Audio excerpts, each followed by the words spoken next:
President criticised a range of Canadian trading practices as well as Prime Minister Mark Carney's recent trip to Beijing. Mr. Trump again warned him against finalising a trade deal with China. That's BBC's Gabrielle Sangaleita. Iranian security official Ali Laranjani is traveling to Oman, country currently mediating talks between Tehran and the U.S. over Iran's nuclear program. Townhall.com.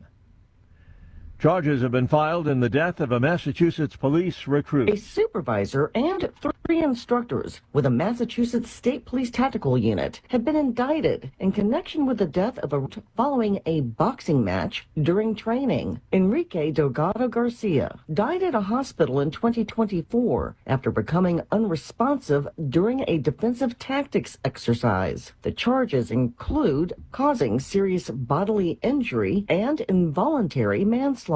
Delgado Garcia was 25 years old. I'm Lisa Dwyer. 16-year-old student was shot and wounded in a high school in the Washington suburb of Rockville, Maryland. The victim, last described as being hospitalized in stable condition. A suspect, another student, is in custody. Police in Rockville say they're still searching for the gun used in the attack, and investigators say the motive remains unclear. More on these stories, townhall.com.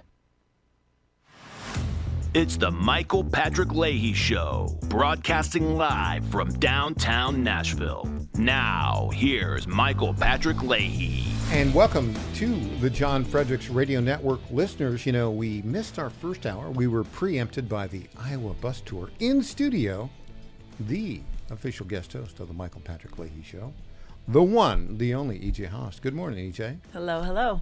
Well, it's time for the Morning Rundown, which is brought to you every day, usually 1 hour earlier, but today it's here in our hour 2, brought to you by the Glock Store, located just a few miles from the airport, right here in Nashville, Tennessee. Here we go. Here's the Morning Rundown for Tuesday, February 10th, 2026.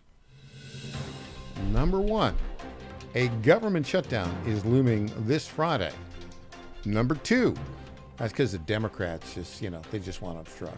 Of course. Yeah. They have nothing else. Nothing else to do. Number 2, this is a crazy story. Sam Darnold, the quarterback for the Seattle Seahawks, won the Super Bowl. He got paid $178,000. But because of weirdness of California tax law, he's going to owe $250,000 for that 1 week. Isn't that unbelievable? He lost like $70,000. Isn't that unbelievable? Crazy. Boomer Esiason has a little clip on that. We'll get to that in a bit. Number 3, Nashville Electric Service. They continue their tone-deaf Orwellian statements. Tom Pappert has the latest. You're not going to believe this.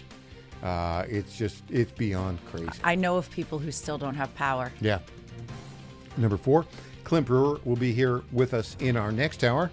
Talk about what's going on in the fast-moving Tennessee General Assembly. Number 5, trouble with Memphis Shelby County Schools. I know you're shocked. Shocking. Shocked. Yeah, the audit says there's trouble in paradise. Number 6, today, Marsha Blackburn will be interviewing Jack Smith, the so-called special prosecutor, who's not really a special prosecutor, the one who went to Verizon and told them to get all of Marsha's phone records, but then said, no, you got a judge to say, no, you can't tell her about it. Right. Yeah, that's going to be fun. And number 7, the SAVE Act, the voter ID thing. It maybe will happen, maybe won't happen. Bill Haggerty, big sponsor of that. So there we go. Oh, then number 8, the Democrat governor of Kentucky, Bashir, he went on The View. Yeah. And said, I support genital mutilation of young kids because of the Bible. What? Yeah. Dude's lost his mind. So that's the Morning Rundown, brought to you every day at this time. Well, almost every day at this time by the Glock Store. You've heard me talk about the Glock Store. Do you know they have the latest Glocks, the Gen 6? Lenny McGill, who's going to be on our program tomorrow, the CEO and founder, tells me about that. The Gen 6 Glocks have a new optic system, RTF6 texturing, an enlarged beaver tail, flat face trigger guard undercut, and, this is my favorite, an integrated thumb rest, also known as the gas pedal. I don't know what all that means. Lenny does. If you want to get a Gen 6 Glock, the Glock Store has them, but their first shipment has literally sold out. before it even arrived at the warehouse. That's because Glock Store is letting you pre-order these new Glocks, so you'll be the first in your area to get one. As a thank you for your pre-order, you'll get an extra magazine when you receive your new Gen 6 Glock. Here's what you do, EJ. Go to glockstore.com, click on the Gen 6 tab at the top of the website, place your pre-order for the Glock or Glocks of your choice. When they ship your new Glock to the FFL of your choice, or you pick it up at the Glock Store retail showroom right here in Nashville, the Glock Store will throw in an extra magazine. Now, EJ, this is a limited time offer. I think it's going to probably end this week, I think. Only for pre-orders and only from my friends at the Glock Store, the #1 source for Glock parts, accessories, and the new Gen 6 Glocks. Visit glockstore.com today. I promise you'll be glad you did. Okay. Wait, I have to say, what better Valentine gift is there Yeah. than a new Glock from the Glock A Gen Store? 6 Glock. Right? Happy Valentine's Day. That's right. And it ensures you'll have many more. Uh-huh. All right. This Sam Darnold story is crazy. Boomer Esiason, who was a quarterback for the Cincinnati Bengals, lost the Super Bowl, I think 2016, and when was that? 1990. And then played for the Jets and the Cardinals, and he's a New York, Long Island guy. Yeah. And he's got a big talk show. I didn't know that he's necessarily conservative, but he sure understands money. Right. Here he's explaining what happened to Sam Darnold. It's funny how money turning people. Listen to this story. For winning the Super Bowl, the winning team, each player gets $178,000. In other words, the Super Bowl isn't a part of their salary. And because the game was played in California, and California has a jock tax, and they look at duty days.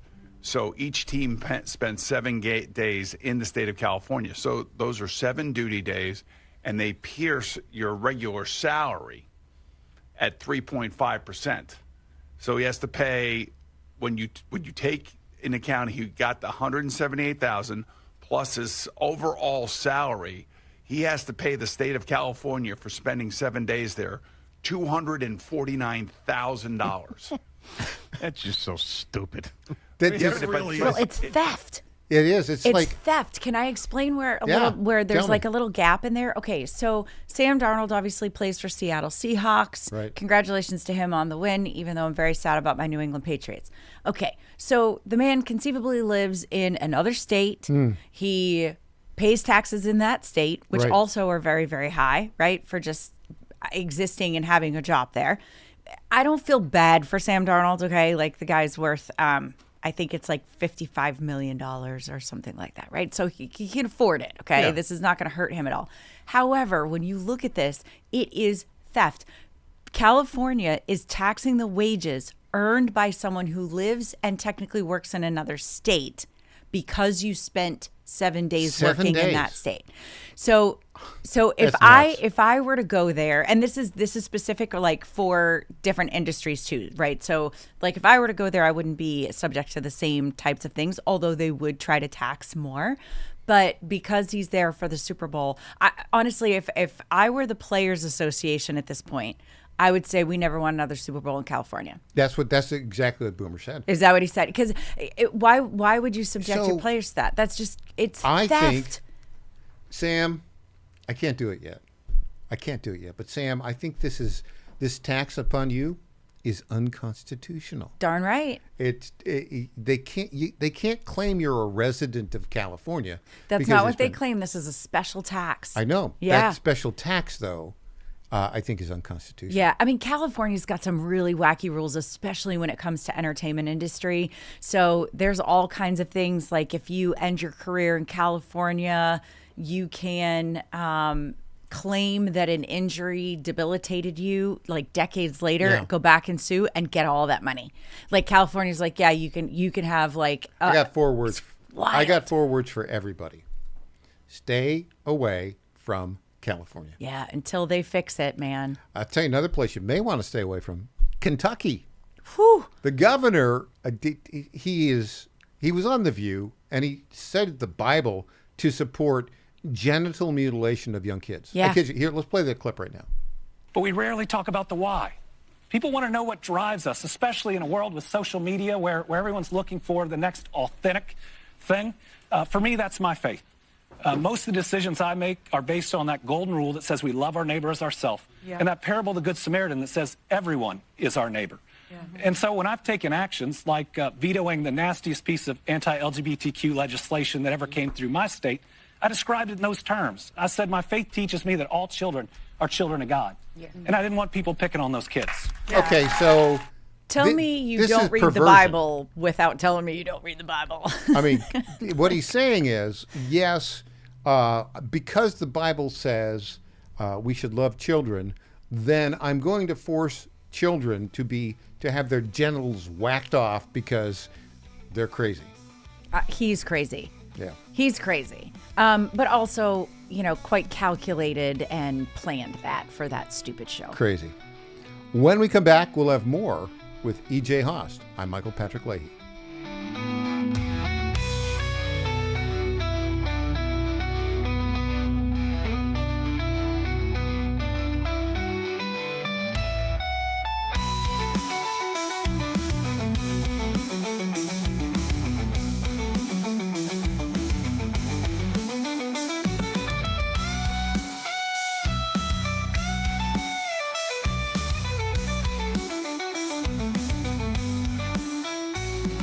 Hey folks, Al Green here for SatPhone. When you're on the go, you want to know you're connected. If it's a family vacation or an off-the-grid escape to a remote destination, having reliable communication helps you feel safe and secure. You can't afford to find yourself in a dead zone. That's why you need SatPhone. SatPhones are reliable, durable, and give you global coverage. If you can get outside, you can get in touch. It's that simple. Make calls from your SatPhone to any regular cell phone in the United States. The phones are $1,500 value, but you can get yours free. Just sign up for a 15-month plan, $94.95 a month. Get 150 minutes monthly that roll to the next month. Go 3 months without using them, that's fine. Yes, 3 months, 450 minutes, all yours. Visit SAT123.com or call 855-980-5830. SAT123.com, 855-980-5830. Get surety and security with your sat phone. Call now. The math is simple. Every dollar we waste on unnecessary federal supervision is a dollar we can't use to fight violent crime. The Safer Supervision Act cuts bureaucratic waste and frees up law enforcement resources to protect families from serious threats. Law enforcement officers across the country and Republicans in Congress agree this is a smarter way to improve public safety. Stop the waste, protect our communities, fix federal supervision. Visit safersupervision.com to help. Paid for by the Reform Action Fund. It's simple. No worker should ever be forced to pay money to a union boss just to get or keep a job. That's why hardworking Virginians overwhelmingly support Right to Work and agree that forced unionism is wrong. Unfortunately, Right to Work is under threat from radical state legislators who seek to overturn Right to Work and grant union bosses the power to have workers fired for refusing to pay union dues. Studies show that if they succeed in repealing Virginia's Right to Work law, it would cost the Commonwealth over 200,000 jobs. That's why it's vital to tell your legislators and Governor Abigail Spanberger to defend Right to Work in Virginia. With the General Assembly now in session, it's vital you make your voice heard today. Go to VirginiaRightToWork.com and demand your legislators and Governor Spanberger oppose forced unionism and protect Right to Work. Defend freedom and Virginia jobs today. Sign your petition at VirginiaRightToWork.com, paid for by the National Right to Work Committee. How much did you win at Rosie's Gaming Emporium? Hi, I'm Jerry from Richmond. I won a $23,000 jackpot at Rosie's.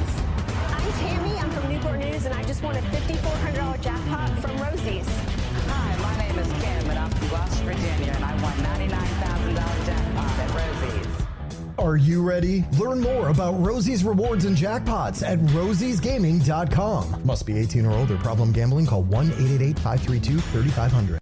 I'm Lenny McGill, founder and CEO of Glockstore.com. For over 30 years, I've supported the Second Amendment rights of free men and women to protect themselves and their families with firearms. We offer the very best in both selection and prices on Glock handguns, custom Glocks, Glock magazines, and high-performance shooting accessories at Glockstore.com. We also have the finest retail showroom and our Shoot 270 shoot rooms right here in Nashville, Tennessee. Come visit us at Glockstore.com, and you'll be glad you did. This is State Senator Mark Pody. Government is limited to what it is supposed to do. One of the things that is critical that we're supposed to be working on is transportation. Here in Middle Tennessee, our roads need more help. As your state senator, we are focused on getting more money reoccurring without a new tax increase for our roads here in Tennessee. This is State Senator Mark Pody. Paid for by Campaign for Mark Pody, Christina Hibden, Treasurer. Welcome back to the Michael Patrick Leahy Show. Now, here's Michael Patrick Leahy. Welcome back. In studio, the one, the only official guest host of the Michael Patrick Leahy Show, E.J. Haast. Yes. E.J., we're going to hit a segment here. I know it will surprise you. The theme of this segment is liberals are whiny and crazy and have no common sense. Yeah, they're loony. They're really loony. Let me give you an example. So, as you know, we've been in the journalism business for a long time. I was with Breitbart for 10 years, and then we've done the Tennessee Star for 9 years. So, have a little bit of background. Oh, did I tell you we won the Dow Prize for best I've heard local that. journalism? I've heard that. In the country? Yeah. But you know, the newspapers and news outlets around the country largely are run by whiny lefty liberals, right? Mm-hmm. And in Seattle, the Seattle Times has been there for a long time.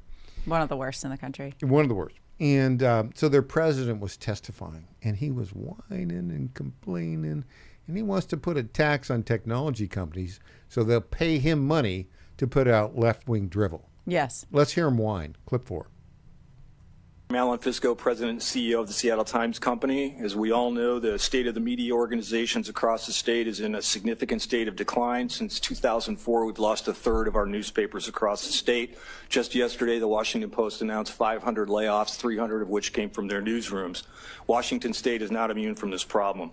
We have to do everything we can to protect our journalism jobs that remain and provide incentives to grow the number of journalists in our state, and Senate Bill 5400 will do just that. The tweaks that were made will expand the tent and widen the tent for those who will qualify. The bill will not impact general funds negatively. The modest surcharge in some tech companies that we talked about would be a drop in the bucket compared to the billions that they've made, many of which from our news content that they've used without any compensation. Google made $124 billion last year. $6 million represents 0.0048% of their profits. If you use that same number for someone who's making $70,000, it comes out to be $3.36. Hardly a big lift for the tech platforms. Many news organizations would benefit from the package of this bill, from the passage, including the Seattle Times. One benefit is save jobs, but the real winners are Washington residents. An informed citizenry is the foundation of our democracy, and that's what we try to do every single day. This will protect jobs. We strongly support Senate Bill 5400 and hope that you advance it out of committee for give us a chance to sustain and grow our vital community service missions. Wow. Give us a chance to... You pay us so we can put out left-wing drivel. Right. But dishonest drivel. Here's the deal. This screams, I'm afraid of technology, right? He's got one good point, which is that like Google, the OpenAI programs, all of that, they have been using content from newspapers, magazines, movies, music, all of it, without having to pay any compensation to the creators of that content. That's a problem. I could get behind that. But that's not what he's saying. No. That's what he should be saying. And we could probably agree on a couple of those points, right? But what he's saying is, you have to save the jobs. Okay, no. Of left-wing propagandists. No, it's not. Yeah. It's not the job of the technology companies to keep you in business, because I promise you the technology companies can go find their own content creators. So which is what is happening like naturally in the ecosphere. Wake up and smell the digital coffee here, buddy. Right. So quit whining. You know, look, I mean, adapt or lose. That's what this is. So what's going to happen is they want to tax Microsoft and Google and then take a big pile of money and then give it to left-wing propagandists. Right. Okay. That's the problem. Do you think if we set up a Seattle Star or a Washington Star and went in and said, hey, give us some of that money, do you think they'd give us some? No, of course not. No. But that's why it's all wrong. This is common on the left-wing side of things, right? They They want to give me. I am entitled to this because, look at me. I'm a virtuous person, blah, blah, blah. When on the other side is like merit-based, adapt or lose. And that's the way humankind has been. Yeah. Right? Like horses used to be a method of transportation. Now we put them in trailers and transport them. Adapt or lose. I got a message for this guy. Grow a pair. Yeah, really. Right. Come on, quit whining. Go out and, just make some sales. Learn. Yeah. Just learn and then figure out how to do your business differently. If you can't do that, you are going to fail, and no government program is going to save you. So leftists whine about that. Give me some stuff. And here's the terrible truth about it. Many leftists, Democrats who are in elected positions have no understanding of our Constitution. Yeah. Would you like to see an example of this? Do I? You've got your earphones. I in do. Here. Okay. So here's the thing. So this was a North Carolina legislative hearing, state legislative hearing, and a Republican was questioning the sheriff of Charlotte, Mecklenburg County. Charlotte's like Davidson County, Nashville, and the guy did not intend to go down this lane, the questioner. But the sheriff was so ill-informed. Oh, boy. I know. Just listen to this dialogue. You made reference earlier that you're a constitutional office. My colleague made reference that there are constitutional divisions amongst responsibilities between us and you. What branch of government do you operate under? Mecklenburg County. What branch of government do you operate under, Sheriff?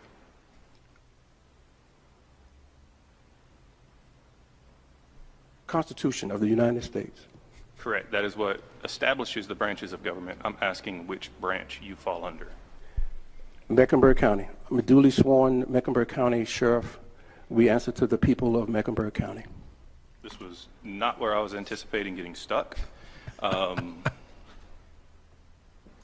Are you aware of how many branches of government there are? No. Oh, my God. Okay. For the sake of debate, I will move on and say there are 3 branches of government: legislative, executive, judicial. Of those 3, which do you believe you fall under? I believe I fall under the last one. Judicial. Would you say it to me? Judicial. Okay. You are incorrect, sir. You fall under the executive. Oh, my word. That's a sheriff in Charlotte, Mecklenburg County, North Carolina. That's a Saturday Night Live skit. It is what that is. When they go to the beach at spring break, and they do the interview the college kids who've been drinking all day and try and ask them, how many branches of government are there? They do better than this guy. I think the sheriff is an elected office. Holy cow. Yeah. Holy smokes. How did he get his job? He got elected. But regardless, how did he get the nomination? How did he even know how to file? I'm sorry. I have no sympathy for this man. And I do, however, I feel for the guy asking the questions. He did not think he was that this stunned. would be the problem. He did that, that meme where the little eyes go from side to side? He did that. He did the little meme. He was like, wait, this isn't where I thought we would get stuck. Wow. So he had the choice, the legislator there. You saw him pause. Yeah, he was stunned. And you see he's thinking, hold, are you telling me the sheriff does not understand the 3 branches of government? The sheriff? I mean, this is 8th graders should know the 3 branches of government. It totally shows you he has no idea who he reports to. He said judicial. Judicial. As what? So not knowing that you report to the executive branch is unbelievable. How do you not know that? So here's the other thing about it. If you looked at the demeanor of the sheriff, he was like, what are you asking me these questions for? Yeah. It's like, well, he doesn't care. No, completely entitled. He's like, I'm the sheriff. I'm the sheriff. I can do whatever I want. He thinks he's a judge. He's sheriff. The judge and jury sheriff. Tell it to the judge, right? Who talks like that?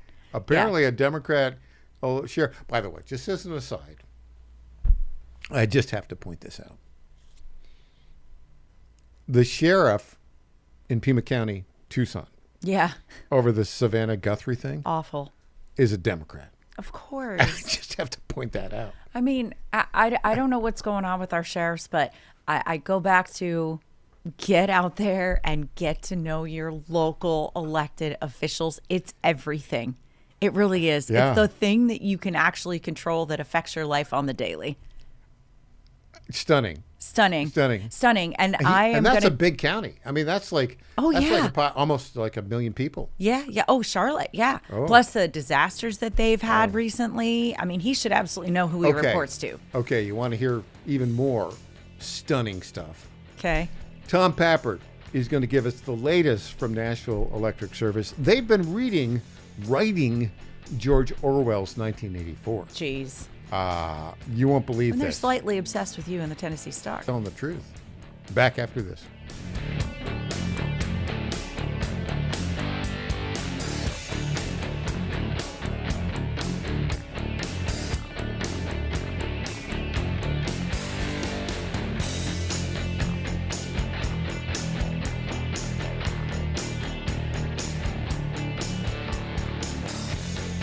They got a bill going up to allow casino gambling on your phone, not regulated. They call it iGaming, and it's bad.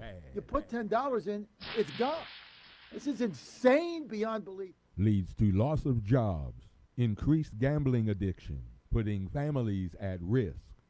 How do you regulate it? How does the state tax it? Is it sponsored by the casinos? Oh, this is another company that wants casino gambling on your phone in Virginia. Like my head is exploding. Call 804-698-7400. Tell your senator vote no to iGaming. I have no idea why Mamie Locke would introduce such a horrible bill. This thing is probably going to pass if we don't stop it. Like my head is exploding. Call 804-698-7400. Tell your senator vote no to iGaming. It's bad. Message paid for by the National Association Against iGaming. For years, the Europeans have underestimated President Trump time after time. But at every turn, he's been right. On energy, on NATO, on foreign free riding. It's time they pay up. That's why he's cracking down on foreign countries that don't pay their fair share for American medicines, renegotiating trade deals for the prescription drugs we invent. President Trump is ending the foreign freeloading, making Europe pay their fair share. Paid for by Americans for Limited Government. In 2008, the amount of concentrated time people could spend on a task without becoming distracted was 12 seconds. 5 years later, it was only 8 seconds, 1 second less than a goldfish. If you're often distracted or have trouble recalling information, you're likely to fall behind in the demanding, fast-paced 21st century. In other words, brain performance is more critical now than ever. Boost your brain power with Healthy Cells Focus Plus Recall. Science-backed nootropics to help you sharpen focus, concentrate longer, enhance recall, improve mental speed, learn rapidly, and be more alert.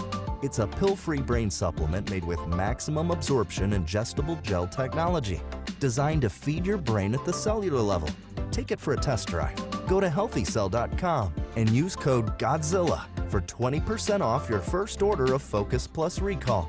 That's healthycell.com, code GODZILLA for 20% off. Is your pet ready for some pawsome fun? At Creekside Pet Hotel in Kennesaw, every day is a tail-wagging adventure. Whether they're romping with friends in day camp, enjoying a staycation in our cozy boarding, or getting pampered in our luxury spa, we make sure every furry guest gets the royal treatment. Happy pets, wagging tails, and the best care. What more could they ask for? Book your pet's perfect getaway today at creeksidepethotel.com or give us a call at 770-422-4700.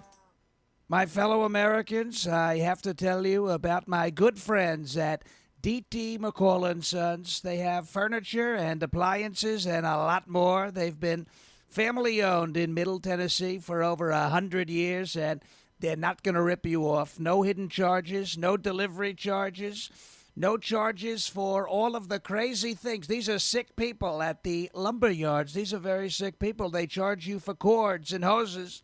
and haul off. They charge you for all of these things. They call them hidden charges. It's the type of surprise that you don't want to see. It's like an October surprise, but it's worse. D.T. McCall & Sons, they're not going to do that. They're great people. They're going to give you a great deal. With locations in Lebanon, Carthage, Lafayette, Cookeville, and Franklin, D.T. McCall & Sons will give you the deal of your life. Check them out today or go to dtmccalls.com. Impersonator not endorsed by Donald Trump. Hi, everyone. EJ Host here, founder of the Digital Footprint Management Agency and frequent guest on the Michael Patrick Leahy Show, here to tell you about GetFoundEverywhere.com. Customers are searching for your business everywhere: Google, Apple Maps, TikTok, and new AI platforms like ChatGPT and Gemini, which is a total disruptor. Traditional search engine optimization isn't dead, but it is on life support. Old tactics don't work anymore. So how can you make your business stand out?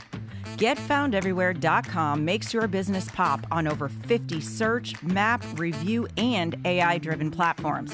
With one easy dashboard, manage business profiles, social media accounts, direct messages, even texts and reviews.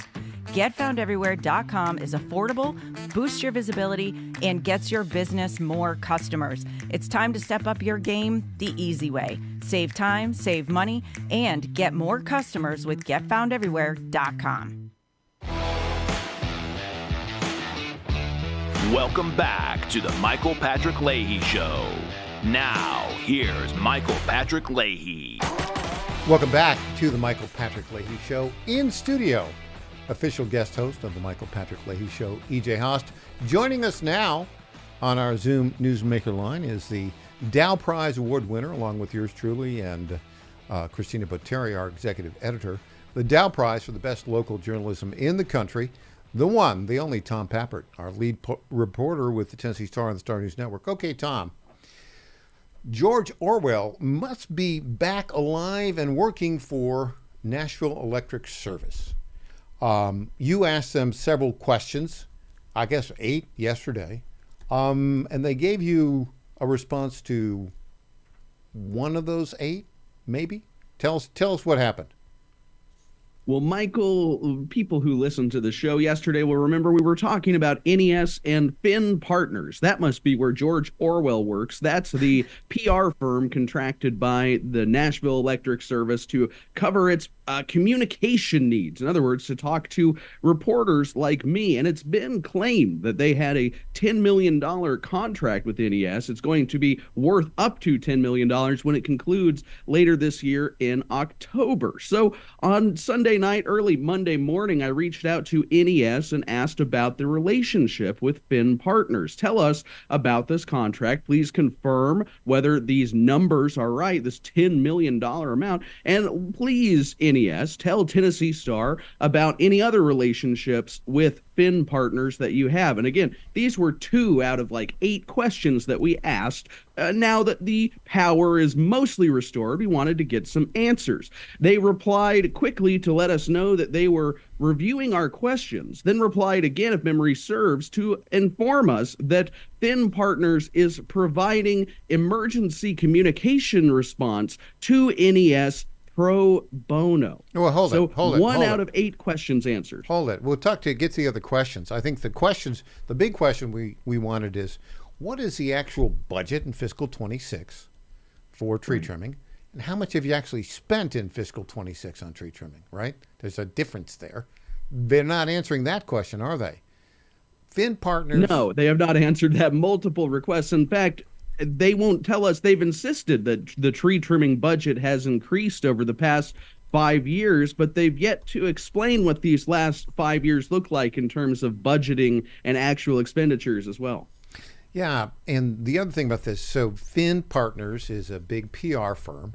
It's basically they acquired, I think, Dye Van Mol, Siegenthaler, which was sort of set up by John Siegenthaler and a couple others a long time ago, and but they've got a huge network. They've got a contract for $10 million over 3 years, max out. And so that means they get about $3 million a year just for the PR side of the communication side. I think we asked also, do they get a 15% commission for placing ads? And I don't think we got an answer to that. But now they made a point of saying, tell us exactly what they said about this pro bono stuff that they're doing in addition to their regular contract. This is the exact statement. Finn Partners has been providing pro bono services, i.e. storm-related communications, customer messaging, media strategy, press coordination, etc., to NES throughout the duration of Winter Storm Fern. So, this is in addition to the $3 million a year they're getting? It would seem that is their claim, at least for this email. And it will be interesting to see. This is why it's so important that they actually fulfill our media inquiry and release these contracts. And if not, we'll have to, I guess, go the public records route. We'll go the public records route. But just to be clear, we talked about this before, is there actually a person who attaches their name to all these communications we get from NES? Like, when we do with Metro Nashville Police Department, the comms director, Don Aaron, for years, he's been there for like 20 odd years. Every time we ask him something, it's, attributable to Don Aaron, communications director, public information officer for Metro Nashville Police Department. Is there an actual real live person who basically puts their name on these communications that we're receiving from Nashville Electric Service? No, Michael, there is not. There has not been on a single communication. And in fact, the story is a little bit more interesting than that. If you'll recall, those contracts appear to have been released from a 2024 public information request, public records request. Well, that email that was posted to social media, there's like little tiny excerpts of it floating around, had an email address on it. I contacted that person thinking perhaps we can finally get a human being at NES willing to sign their name on an email. But apparently over the past 18 months or so, that individual has left their job at NES, meaning there seems to be not a single named source we can contact at the company. Is it possible that all the communication messaging is coming from AI? Oh my! Well, if so, I think NES that would explain where the $3 million is going. Perhaps, and this is just a joke, but perhaps they're creating data centers, Michael. Oh my goodness! Now, EJ wants to add a couple things here. Oh, I just have a question for you, because you said specifically that they're getting these $10 million and doing all the pro bono. Part of that was customer messaging. And I'm curious if they're only counting customer messaging, like if they're only doing that via text or email or in the app, because there are still homes without power right now because they're not getting from the street to their home. Every time they try to report to NES that it's that they don't have power, they're not getting any response there. And it's saying, oh, well, that outage has been resolved, even though it hasn't. And so I'm curious what that messaging looks like, and if they're only counting the mass messaging versus going to that one individual house, leaving a note and saying, hey, you've got to hire an electrician to complete this process. Do you know anything about that? That's part of why it's such a bizarre claim, EJ, because if you think back to their 2024 annual report, we covered it multiple times on TennesseeStar.com, they claimed in that report that they were instituting a new IT system that would, part of this IT system would communicate and send communications to customers, so that way they would have a better way to communicate. So one must wonder exactly how this PR company, if it is interfacing with their IT system and where the failure is occurring. Is this Finn Partners been able to communicate, as Freddie O'Connell seemed to say a week or so ago when he said they have no ability to communicate during a crisis? Or is this NES, through their technology that they were very proud of just 2 years ago, is their technology failing? Or option C, is it a little column A and a little column B? Yeah, I think, you might actually be onto something, Michael, that AI is playing a role in this. They probably are relying on some chatbots instead of actually talking to people. It sounds like an AI chatbot. Now, maybe that's why they're not attaching any living person's name to any communication that we've received from Nashville Electric Service. I have a couple things. I got a source, Tom, that with knowledgeable of the operations of NES, and this source said two things to me. Number one, that the CEO, Teresa Broyles Applin, actually did a good job as CFO. She was CFO there for like 10 years until like 2022. But this source said this may well be an example of the Peter principle. In other words, where you are promoted to your level of incompetence, right? So just because you're a good CFO, and the books are clean and they've got good bond ratings, all these things are good, but she can't actually run a utility. So that was one point. The other point was the following: that the chairman of the board, I think his name is the current wife of former mayor Carl Dean, Ann Davis, I think is her name, is a far lefty environmental activist type. And my source said this is something you really have to look at, because it's all, as chairman of the board, everything goes through that filter. And then also you found out a little bit about the managing partner of Finn Partners. What's his name? Ronald Roberts, and his obsession with DEI. Well, I do find it very interesting. And yes, that is true. The Finn Partners, locally in Nashville, it's a major national company all over the country. But in Nashville, the local owner was, during the George Floyd Black Lives Matter frenzy that swept the nation, publishing documents celebrating the activists, celebrating Black history, etc. But Delta Ann Davis, the president of the board that you just mentioned, she was actually tapped after she left the first lady position that she had via her husband to lead the SPLC in a new task force that would specifically go after certain far left political angles. She is essentially, it seems to me, one of the top political people on the board. We've talked about this as a country club. And for her, somebody who has only been there, I think, for about 4 years on this board, to be the chairman, I've always thought was suspect. Some of these board members, including those who have maybe a better financial background than the CEO does. Some of these board members have been there since 2009. Delta Ann Davis, I think, has been there since maybe 2018. So it's very interesting if she is having an outsized impact, perhaps, on what the board wants to do. Do you think we're ever going to have a live person attach their name to any communication we get from Nashville Electric Service? Maybe after the General Assembly takes Andy Ogles and Cam Sexton's advice, takes control over NES and dissolves the board, maybe then they can hire a human being to respond to emails. I'm all for that. All right, Tom Pappert, thanks for joining us. Thank you, Michael. Always a pleasure. All right, up next, we'll be back with EJ Haas. Back after this.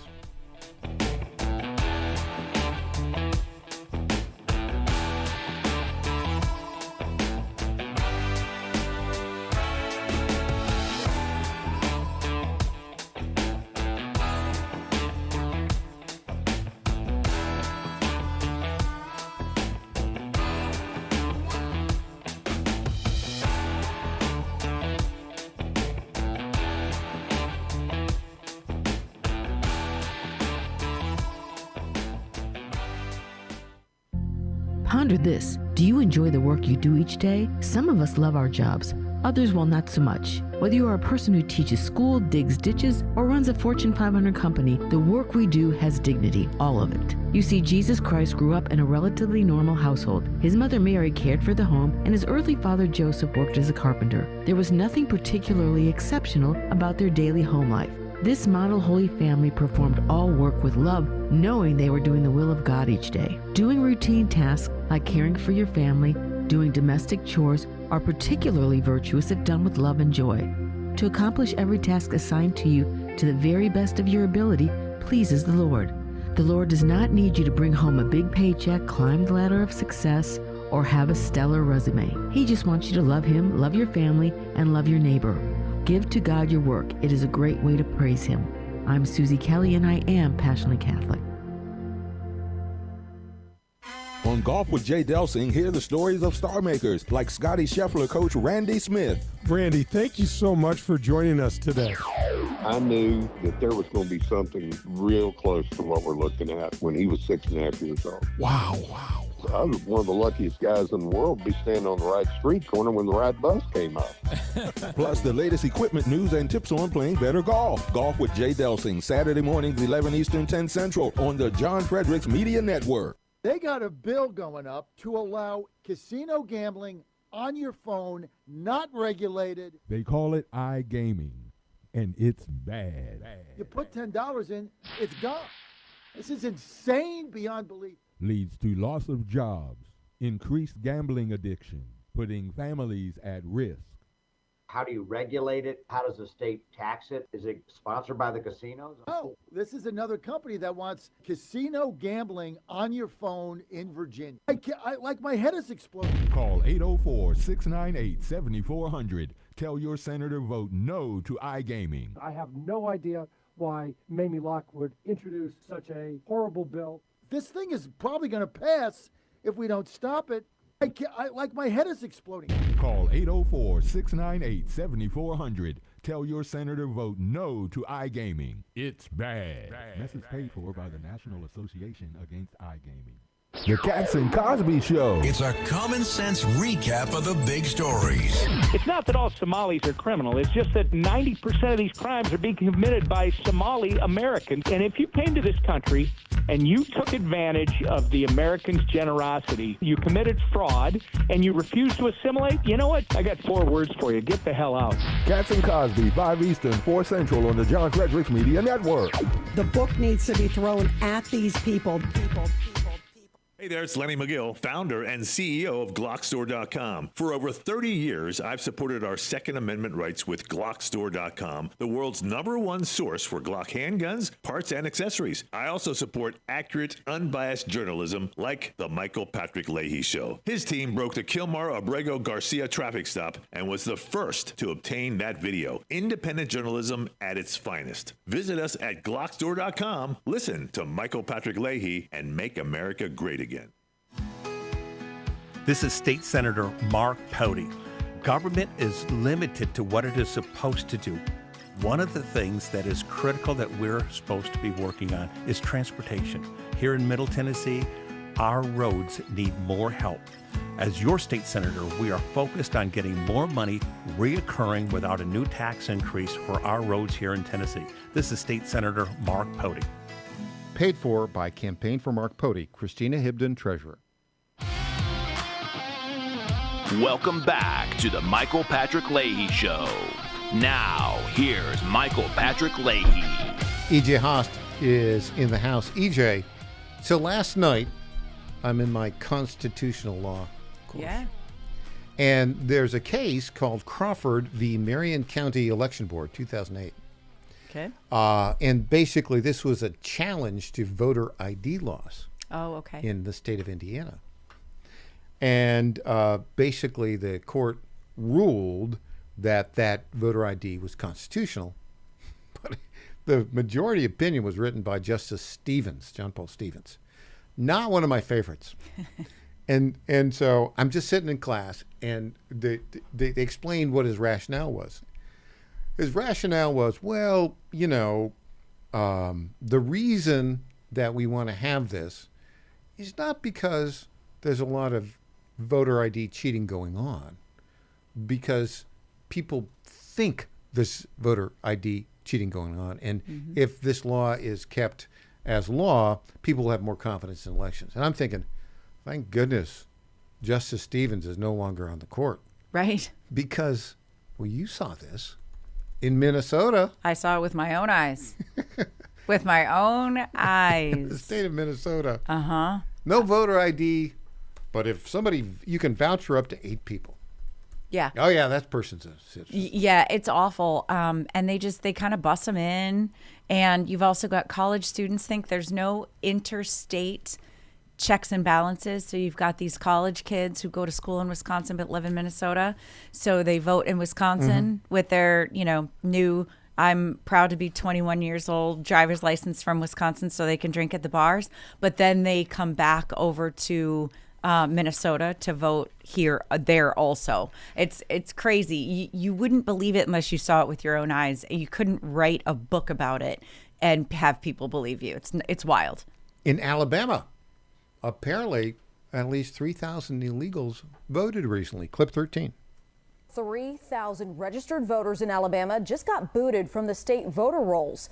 That's after the Secretary of State, Wes Allen, ordered the removal of all non-citizens who were registered. But how did non-citizens get registered in the first place? WAFF 48's Nick Ballinger spoke to the Secretary of State to get to the bottom of this story. Nick? Yeah, Margo, when I asked Secretary Allen how these people got registered to vote in the first place, he couldn't give me a clear answer just yet, saying it was still being investigated. Okay, I got a clue. EJ, they cheated and lied. Yeah.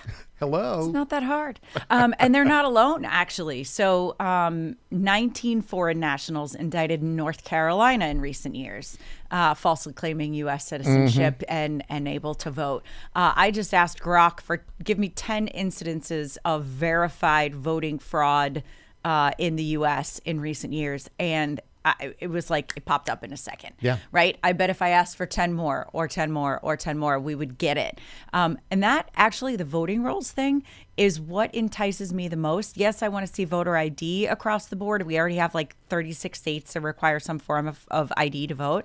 So I love the photo ID kind of thing. However, I think what's being missed, which is also a great selling point, is that voter roll maintenance is going to be required under the SAVE Act. So penalties will actually be assessed if you leave people on the rolls who are deceased, who are non-citizens, things like that. There has to be some sort of voter roll cleanup, and the states are not happy about that because that's, well, the liberal people.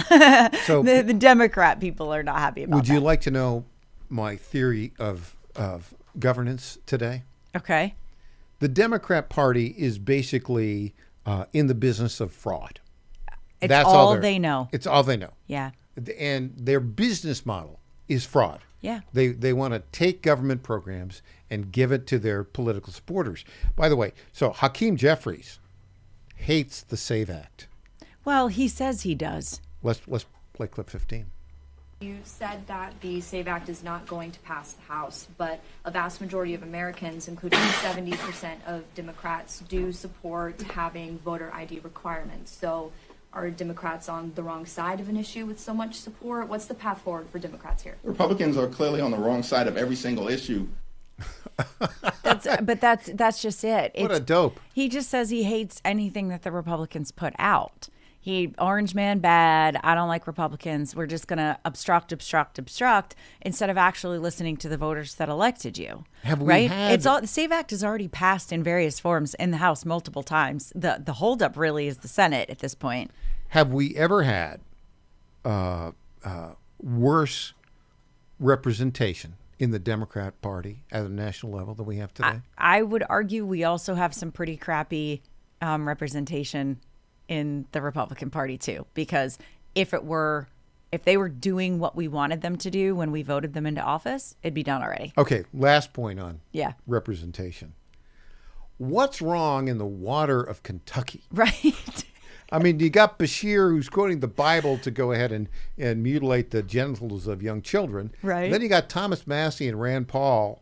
They're just nose on everything. It's hard to take them seriously anymore because everything is just no. Even when they make good points, we're not listening. We need to get somebody up in Kentucky to explain what's going on in the water. Something's going wacky up there. Like they're spending too much time at the Buffalo Trace Distillery or something. That is a possible good explanation.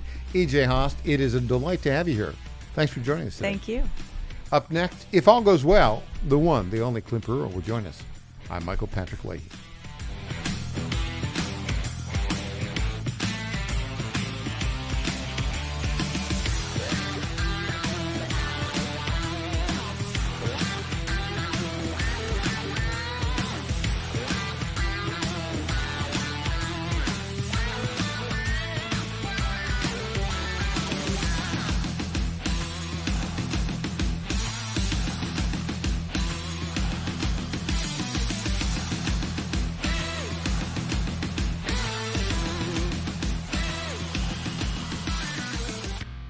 The Cats and Cosby Show. It's a common sense recap of the big stories. It's not that all Somalis are criminal. It's just that 90% of these crimes are being committed by Somali Americans. And if you came to this country and you took advantage of the Americans' generosity, you committed fraud, and you refused to assimilate, you know what? I got 4 words for you. Get the hell out. Cats and Cosby, 5 Eastern, 4 Central on the John Fredericks Media Network. The book needs to be thrown at these people. What if you had a plan to build income outside your job? At Lifestyles Unlimited, you'll learn how people are investing in real estate to grow their income and make smarter financial choices one property at a time. Right now, join us for just $297. That's a savings of $443 off our real estate education program. Text RADIO to 88007. That's RADIO to 88007. RADIO to 88007. Presented by Lifestyles Unlimited. How much did you win at Rosie's Gaming Emporium? Hi, I'm Jerry from Richmond. I won a $23,000 jackpot at Rosie's. I'm Tammy. I'm from Newport News, and I just won a $5,400 jackpot from Rosie's. Hi, my name is Kim, and I'm from Gloucester, Virginia, and I won $99,000 jackpot at Rosie's. Are you ready? Learn more about Rosie's rewards and jackpots at rosiesgaming.com. Must be 18 or older. Problem gambling? Call 1-888-532-3500. John Fredericks loves his radio and TV audience, but did you know how to follow the Godzilla of Truth wherever you go? Download the John Fredericks Radio Show app to listen live nationwide. For the daily chit-chat, Trucking the Truth, download the Getter app and join the morning fun on Get. Get your truth by the truckload from America's Godzilla of Truth, The John Fredericks Show, weekdays 5 to 9 a.m. on WENO Nashville, KQPN West Memphis. Breaking news at Town Hall. I'm Bob Agnew in Washington. Republican Senator Susan Collins is officially running for re-election in the state of Maine. The 73-year-old Collins is seeking a 6th term, and her bid for re-election faces a challenge from both sides of the aisle. She is a Republican but has remained in office despite Maine becoming increasingly blue. There's a renewed Democratic effort to oust her in a race that could determine control of the U.S. Senate. Collins often clashes with President Trump, including on the issue of military force in Venezuela. After her vote, the president said Collins and the others who opposed him should never be elected to office again. Greg Clugston, Washington. At the Olympics, the goal is to break a record, if you can, not break your medal if you happen to win one. But in some cases, that's exactly what's been happening. Here's correspondent Haya Panjawi. Gold medalist Breezy Johnson, after she and other athletes found their medals broke within hours. It's not like crazy broken, but it's a little broken. Olympic organizers are investigating with maximum attention after a spate of medals falling off their ribbons during celebrations on the opening weekend of the Games. Following the 2024 Summer Olympics in Paris, some medals needed to be replaced after athletes complained they were starting to tarnish or corrode. I'm Haya Panjwani. Today marks the start of China's Lunar New Year travel rush. We get more on that from correspondent Lawrence Brooks. China's New Year travel rush is expected to record around 9.5 billion trips in an extended 9-day holiday. In a country where workers are expected to put in long hours, including on weekends, a few days off over the Lunar New Year festival is precious time. Hundreds of millions of people are expected to return to their hometowns. Some 540 million of those trips will be made by train, 95 million by air, and the rest will be on the road. I'm Lawrence Brooks. More on these stories at townhall.com. Hey, I am Brant, and her name is Sherry, and she's a friend and a colleague of mine, and we were just praying for her, actually, because she had a major surgery she just went through. Yes, and I am very happy about something you actually talk about all the time, which is Medishare. That's right, of course. Yeah. So what was your experience like with Medishare and your health care bills? You know what? It was seamless, and that's such a blessing when you're already nervous about a health issue, which I was. Yeah. Members shared my expenses. There were zero problems, and let me tell you, having people pray with you when you call in and it's just what you need. It's so refreshing. Yeah, that's what I keep telling people. People love MetaShare and saving tons of money. The typical family, I'm fond of saying, could save $500 a month. I am so thankful for MetaShare. It's so different, and I mean different in a very, very good way, Brant. It is a good different. Call right now. They're so easy to talk to. You can get a price within 2 minutes. Here is the number. Call 844-94-BIBLE. That's 844-94-BIBLE. 844-94-BIBLE. And now with a midday Wall Street business report, here's Rich Thomason. Wall Street opened virtually unchanged this morning amid another flood of corporate earnings, while Japan's benchmark set another record after a historic election win for the nation's conservative prime minister.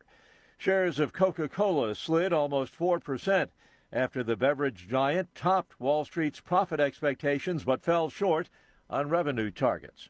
Shoppers pulled back the pace of their spending in December from the month prior, closing out the holiday shopping season and the year on a lackluster note. The report issued by the Commerce Department raises questions about shoppers' ability to spend this year as they worry about a slowing job market.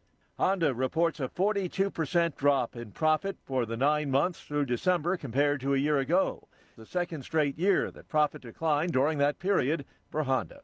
I'm Rich Thomason. You'll find breaking news and analysis at townhall.com. Security was tight today as Israel's President Isaac Herzog paid a visit to Sydney's Bondi Beach, a site of a terror shooting last year. Here's BBC's Katie Watson. There are tight restrictions over political protests at the moment after the Bondi shootings in December, but there were some extra restrictions brought in. So it gave the police more control over closing down areas of the city, searching people, and in terms of fines as well. There were speeches, there was a heavy police presence, mounted police, also some helicopters circling very low, but that all went peacefully. What happened at the end was that there were some protesters who started trying to move, saying, "Let us march." But of course, marching and moving forward, this is something that was not allowed because of these restrictions. That is BBC's Katie Watson. 16 people were killed in December when 2 Muslim gunmen opened fire on those attending a Hanukkah celebration. More from Town Hall. It's the Michael Patrick Leahy Show, broadcasting live from downtown Nashville. Now, here's Michael Patrick Leahy. We welcome to our microphones the fully recovered journalist, public affairs specialist, and our good friend, all-star panelist, Clint Brewer. Good morning. Good morning, Mike. Thanks for having me. Here's a question for you. Just from the point of view of the quality of the game. Yeah. What has there ever been a worse game in the Super Bowl than the 29-13 blowout of the Patriots by the Seahawks? It was pretty boring. I mean, first 4 scores are field goals. I mean, I love a good field goal. But, you know, I'm a take the points guy. But, you know, it was a snoozer. I mean, the Patriots showed some sign of life late in the game. But by that, it was over by then. I think you got to see how young some members of the Patriots roster were. Those 2 left offensive linemen. That was the problem. They weren't up to the task. Their rookie offensive linemen were not up to the task. Yeah, the young quarterback. I felt bad for Drake Mays. I mean, he did his best, but he did what he could. It wasn't. He wasn't up to the task. Yeah. As it developed. Yeah, I mean, the Seahawks are the best defense in the NFL. Oh. So I mean, their defense dominated the game. I mean, it was a snoozer for sure. But you know, you get those sometimes. Has there been a more boring Super Bowl game than that one? I'm sure there has been. I can't remember. I tend to block them out if they're boring. I mean, the Super Bowl is always a little bit of a letdown, you know? It is, I mean, as a game. Well, there's so much build up to it, and then you get down to it, and you're like, wow, this just looks like another NFL game, you know? Yeah. Did you see the report about Sam Darnold losing money because of California taxes? Yeah. Isn't that crazy? Yeah. I was happy for him. I mean, yeah. he's a really good player, and comeback story, journeyman, and being able to go in there and raise that trophy felt good for him. He had a good game. Yeah, he had a good game. But to me, what I liked about it is the Tennessee angle. Yeah, wasn't that great? Kenneth Walker III who basically was the first running back since 1996 to be the MVP, and he deserved it because there was no offense by either side in the first half except for those beautiful long runs by Kenneth Walker III. Yeah, fantastic story. You know, the national championship game in college football had a Nashville storyline because one of the wide receivers from Father Ryan. Yeah. Kind of a interesting end of the football season. Well, this kid is from Arlington, which is a suburb of Memphis. Right. And a great story. You know, when he was in high school, he had a blood clot problem. And he was advised to, stop playing football. Right. And his parents went around and they found the right kind of medicine for him, which he apparently still takes to this day. But, I thought it was terrific because a couple things. Number one, did you hear what he said? He thanked God for it when he got it. And you see more and more of these like athletes doing that in these moments. It's nice. The from a football perspective, the very highlight of the entire first half was watching this kid as he ran. Yeah. Because he has a very unique style. Mm-hmm. In other words, when he gets the ball, you see him kind of slowly looking for where the opening is. A patient runner. He's a very patient runner. And then he runner. just explodes. And then when he sees the hole, boom, yeah, there he goes. There's a reason he's in the NFL. It was really good. Yeah. It was really good. It was. Now, the game itself was not a good game. It just wasn't a good game. And, sometimes you'll watch in the regular season, and it's a bad game. Okay. But there's so many really exciting games. Mm-hmm. Football is a great sport. Yeah. It really is. I mean, you put aside all of the stuff surrounding it and the injury problem and the head problems. Obviously, guys like the late great Frank Wycheck, basically at CRT, and that's not good.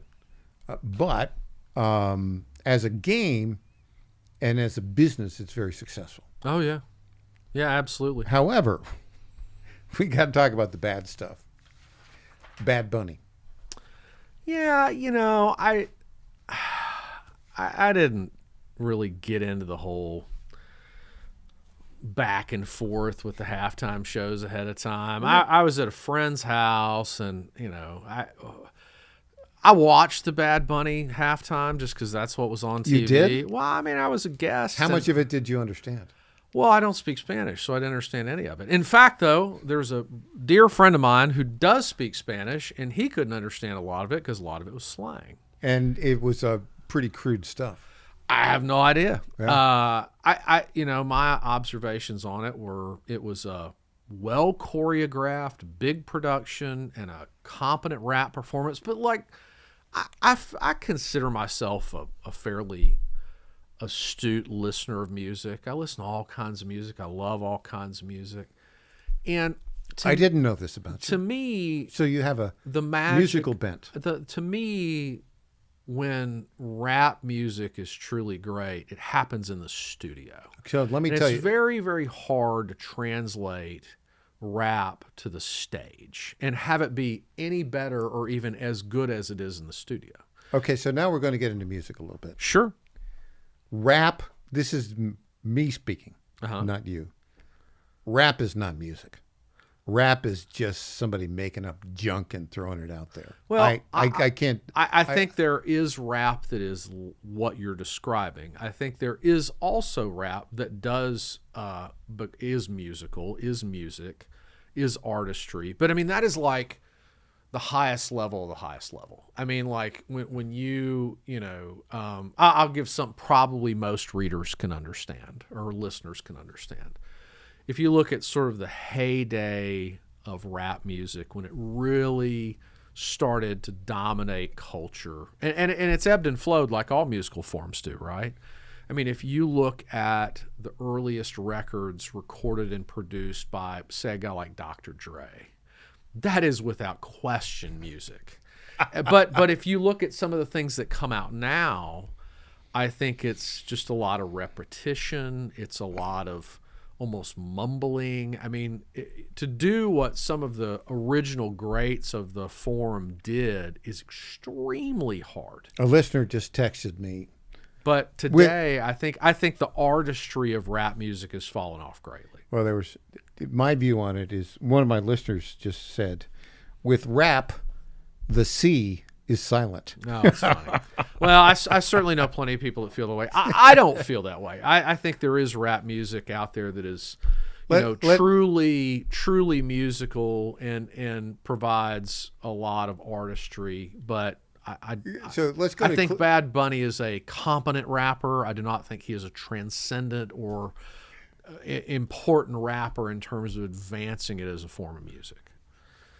Let's go to Tim Burchett. Let's try clip 20. We can. I've heard this. Yeah. You've heard it? Oh, yeah. Tim Burchett. Yes, ma'am. I don't think Roger Goodell could pour water out of the boot if the instructions are written on the heel. And as far as Bad Bunny or whoever he is, ma'am, I wouldn't step out of the electric chair to watch him. I did not watch a single down nor as anything else. The only thing I saw that I was impressed by was that Budweiser commercial. We're not beer drinkers, but as I've stated many times, after Ronnie Van Zant started singing Freebird, Leonard Skinner, when Kelly Burchett makes her world famous beer can chicken, there'll be a dadgum sitting on a big old Budweiser tall boy this go around, because that was a great commercial. The NFL stands for not for long, ma'am. They have gone down the political correct trail. 2 national anthems, all this other stuff. It just doesn't make any sense to me. It's an American sport. By the way, that was Burchett on Newsmax. Did you see who was interviewing him? I missed that. E.D. Hill, formerly of the Fox and Friends. Oh, who's been out of it for like 10 years. So, my musical tastes are like Tim Burchett's. Well, here's the bottom line. We got 30 seconds.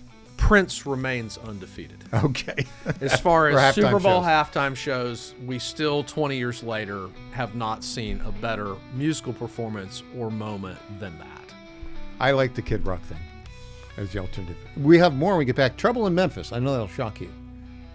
Back with our good friend Clint Brewer after this.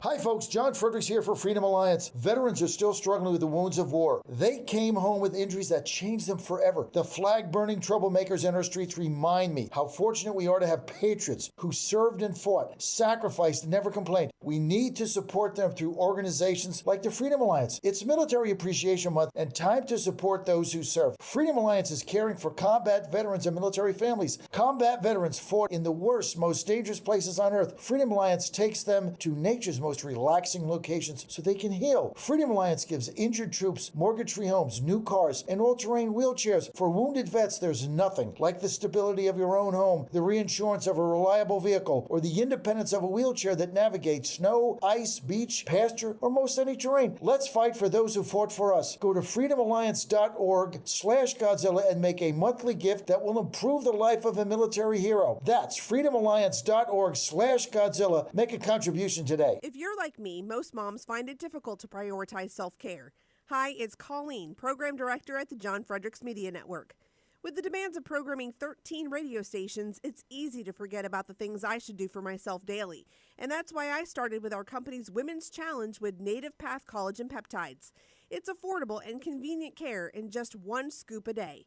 There are so many incredible health benefits like bone and joint support, metabolism booster, and hair, skin, and nail improvement. I like to take a moment each day to prioritize myself and indulge in the health-boosting benefits of Native Path Collagen Peptides. I love mixing it up with all the different smoothie recipes, too.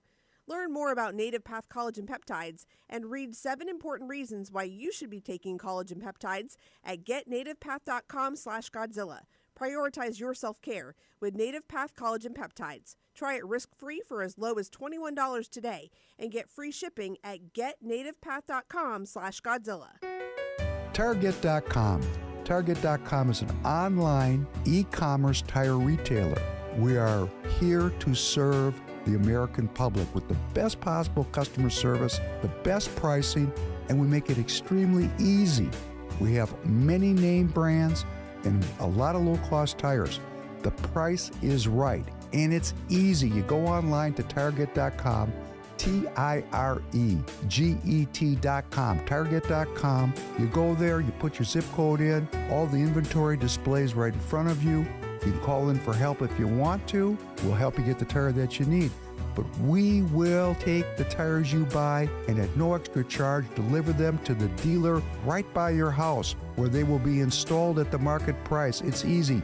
The best price, the best service. Great people to deal with. Thank you for going to Target.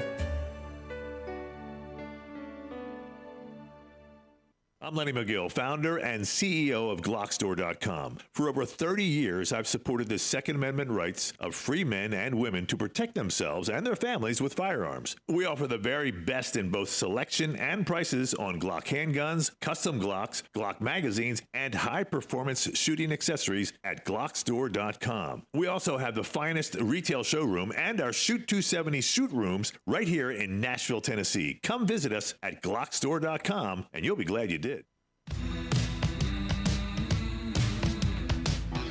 Welcome back to the Michael Patrick Leahy Show. Now, here's Michael Patrick Leahy. And welcome back to the Michael Patrick Leahy Show. In studio, all-star panelist, good friend Clint Brewer. Clint, you were born in Memphis, weren't you? I was, yeah. Yeah. Old Memphis General, the original location. Yeah. It's interesting. Memphis is kind of on a comeback trail, it seems to me. Okay. And a lot of it's been driven by, the Memphis Safe Task Force down there. Mm-hmm. Crime is way down. Of course, the colorful State Senator Brent Taylor, he who can turn a phrase as colorfully as Tim Burchett or Senator John Kennedy from Louisiana, he's been pushing Make Memphis Matter. Yeah. What's interesting is, they've got the mayor of the city of Memphis, Paul Young, has been cooperating with the federal government, unlike the mayor of Minneapolis, Jacob Fry. And it has redounded to their benefit, I think. I mean, there's a sense that Memphis is really turning around. Well, that's great to hear. It needs to turn around. It's needed to turn around for a long time, and Memphis indeed does matter. The other part about this is interesting is the Memphis Light Power and Gas Company performed significantly superior to the Nashville Electric Service during this winter storm. Well, they're a very large, powerful utility. They have 420,000 customers. NES has 470,000. We did some research on this, and the actual expenditure to customers per customer for tree trimming. Did I tell you about this? No. In Nashville, it's been the past couple of years about $30 per customer. The national average is around $60. Okay. Memphis spent $83 per customer. Wow. Would you like to know how many power outages Memphis had this past 2 weeks? How many, Mike? Pretty much zero. Now, the storm wasn't quite as bad in Memphis, but it was still pretty bad.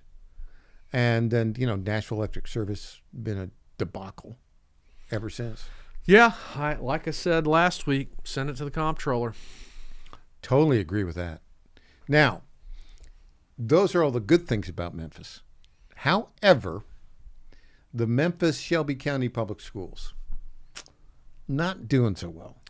They've struggled like Nashville's have, and they've had some moments over the last decade where they have shown some signs of turning things around, and they've embraced options like charter schools there more than Nashville has, but they still struggle.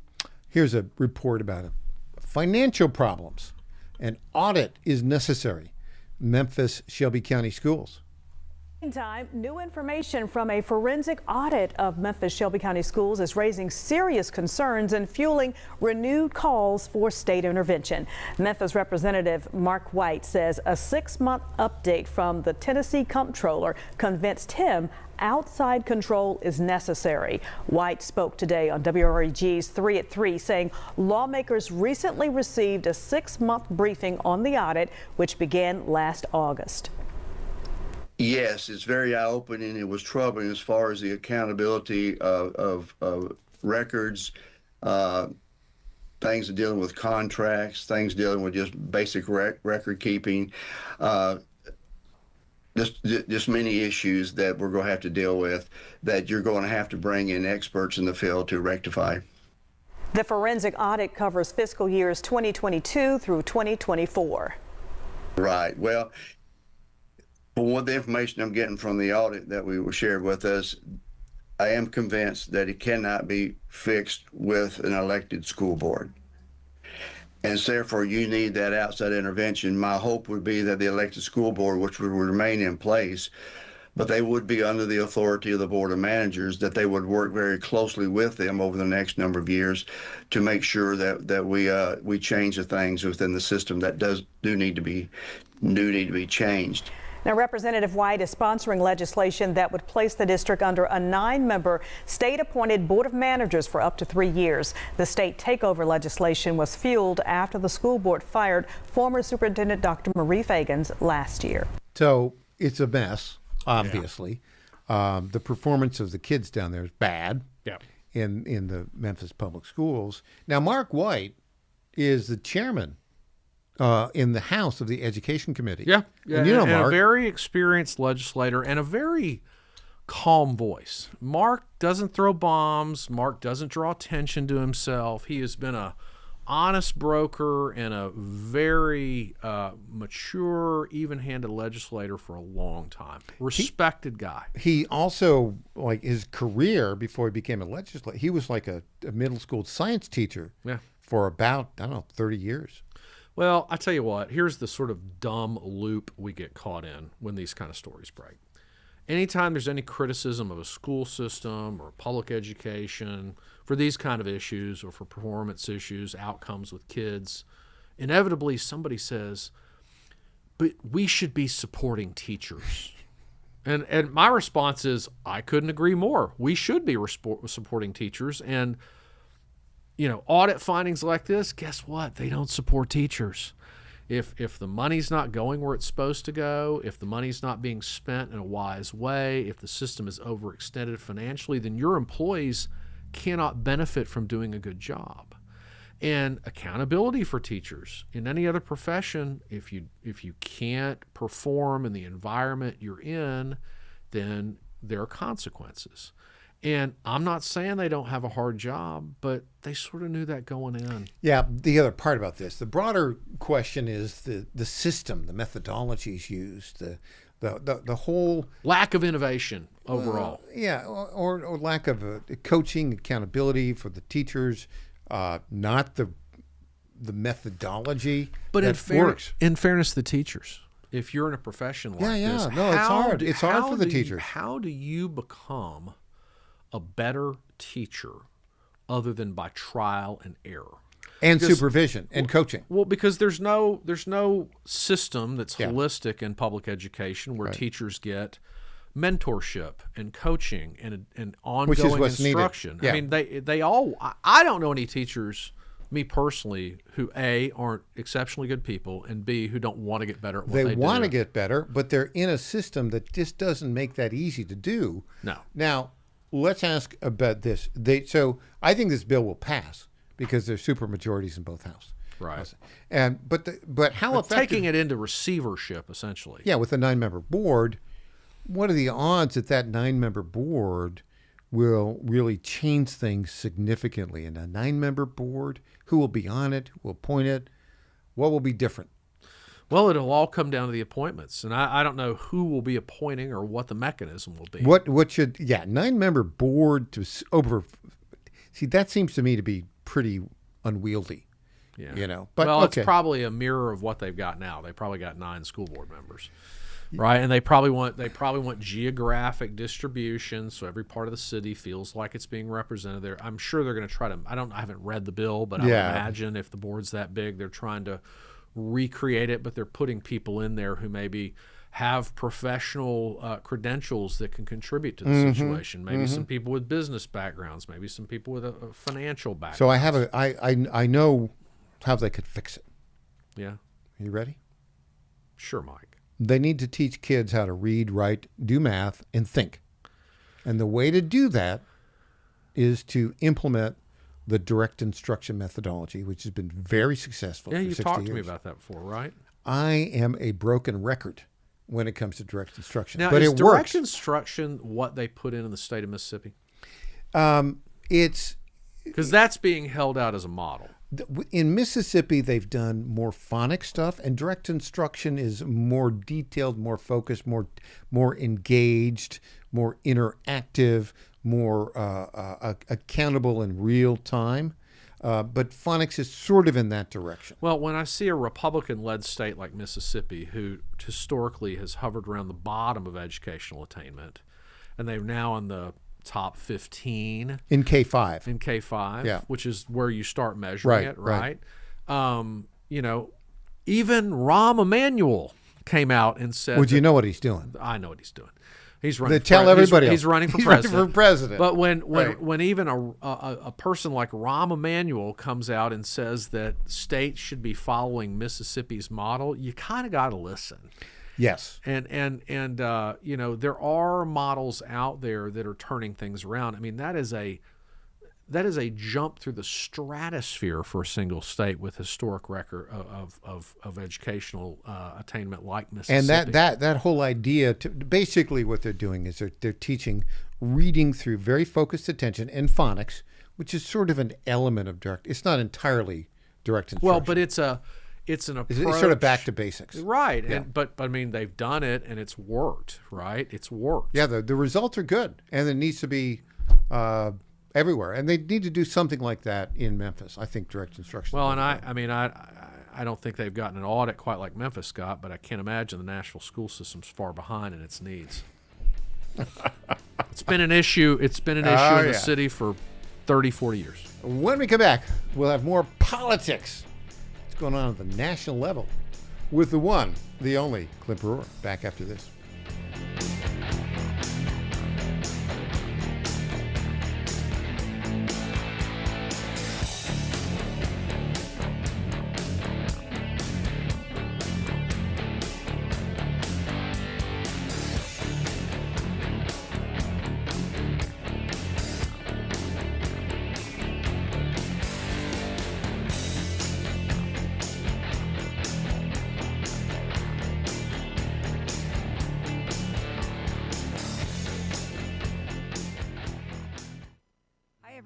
EJ Host here, founder of the Digital Footprint Management Agency and frequent guest on the Michael Patrick Leahy Show, here to tell you about GetFoundEverywhere.com. Customers are searching for your business everywhere: Google, Apple Maps, TikTok, and new AI platforms like ChatGPT and Gemini, which is a total disruptor. Traditional search engine optimization isn't dead, but it is on life support. Old tactics don't work anymore. So how can you make your business stand out? GetFoundEverywhere.com makes your business pop on over 50 search, map, review, and AI-driven platforms. With one easy dashboard, manage business profiles, social media accounts, direct messages, even texts and reviews.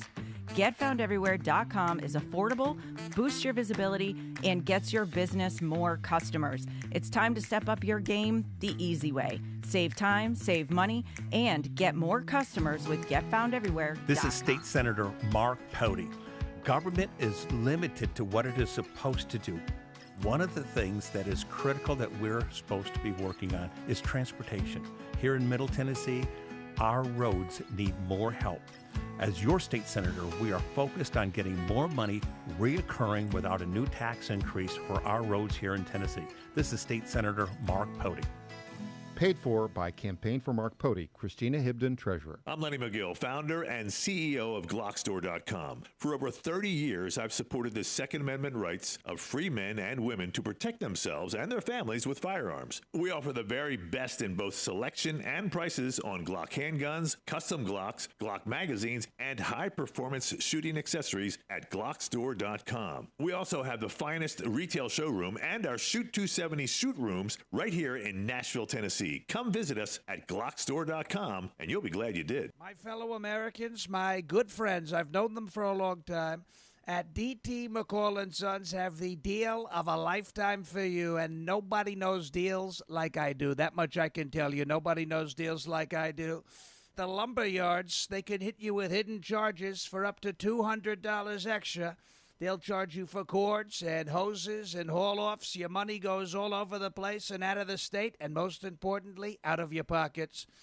How do they get away with that? I don't know how they do that, but on day one, if you buy from McCall's, we are going to stop the hidden charges as soon as you buy it.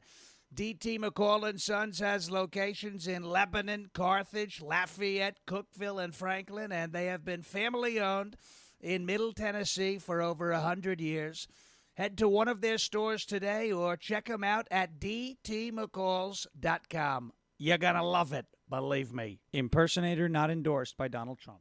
Hey there, it's Lenny McGill, founder and CEO of GlockStore.com. For over 30 years, I've supported our Second Amendment rights with GlockStore.com, the world's #1 source for Glock handguns, parts, and accessories. I also support accurate, unbiased journalism like The Michael Patrick Leahy Show. His team broke the Kilmar Abrego Garcia traffic stop and was the first to obtain that video. Independent journalism at its finest. Visit us at GlockStore.com, listen to Michael Patrick Leahy, and make America great again. Welcome back to the Michael Patrick Leahy Show. Now, here's Michael Patrick Leahy. Good friend, all-star panelist Clint Brewer in studio. Clint, you're a history buff. Not to the depth that you are, Mike. And a political buff. That I am, yes. In the history of the United States, has there ever been a more obstreperous, hateful opposition party than there is today? I mean, probably if you go back to like the 1800s, maybe. You know, I mean, like the tone of our politics today is so confrontational. You'd probably have to go back to the sort of the age of yellow journalism and probably pre and post Civil War politics in this country, largely on the East Coast, to kind of really find any parallels to what we deal with today. My theory on this whole thing is that the ardent nature of the Democrat opposition to anything Trump and anything Republican is because it threatens their business model, which is fraud. That's my theory. Yeah, I tell you, I find a hard time. You know, I want to. It's kind of like supporting teachers. I always want to support reporters. You know, I want to read a lot of work and listen to a lot of content from a lot of different sources. I listen to things I know I'm going to disagree with. I listen to things that I know I'm going to agree with. You know, sometimes I just want to hear what the facts are.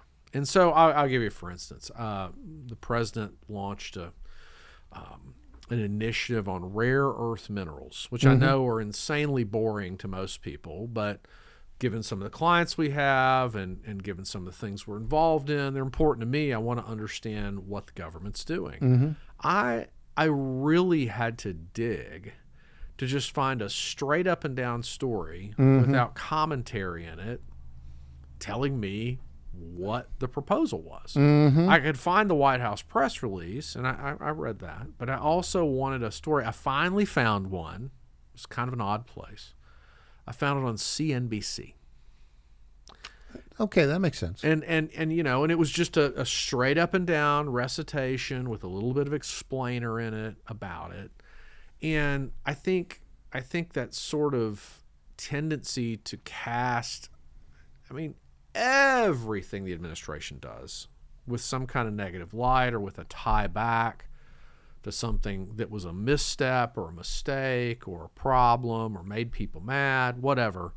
Even the most mundane, simple things, whether it's the Democrats or not all the press, but much of the press, they find a way to make it negative. Oh, absolutely. And some of the things are just, they just are what they are, right? Mm-hmm. They're just policy. And I think that, you know, the activity in Minneapolis has obviously gotten all the attention on immigration. And for the moment, when it happened, it certainly should have.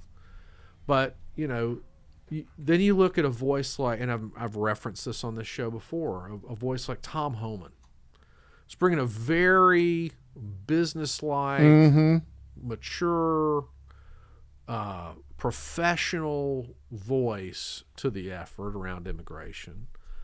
That's not really covered or rewarded at all, and nor is it acknowledged by the other side of the aisle, even though he worked for the Obama administration. Got an award.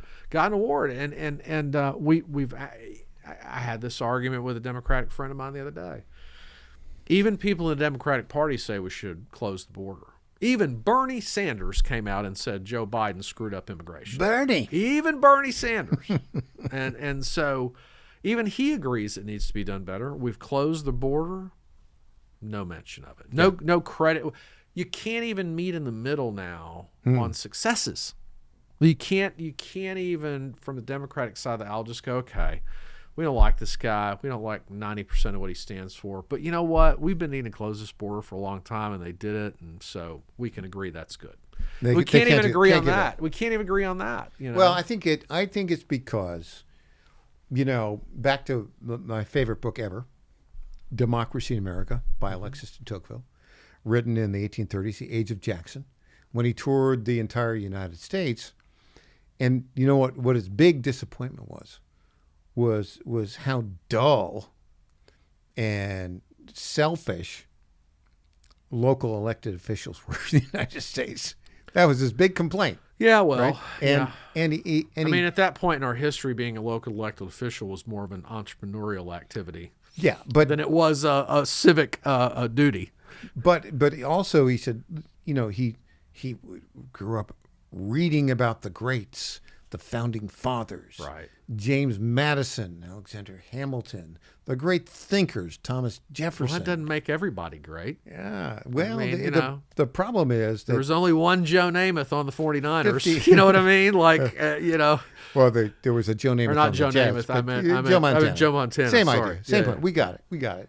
But the point is, though, that I think right now the mediocrity of elected members of Congress that Congress and local officials that de Tocqueville saw in America in the 1830s is even worse today. I mean, if you listen to these guys, and my theory is that really they're all about maintaining power and maintaining the business model of fraud.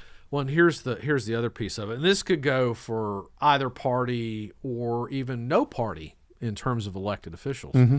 We also have an information system now. Mm-hmm.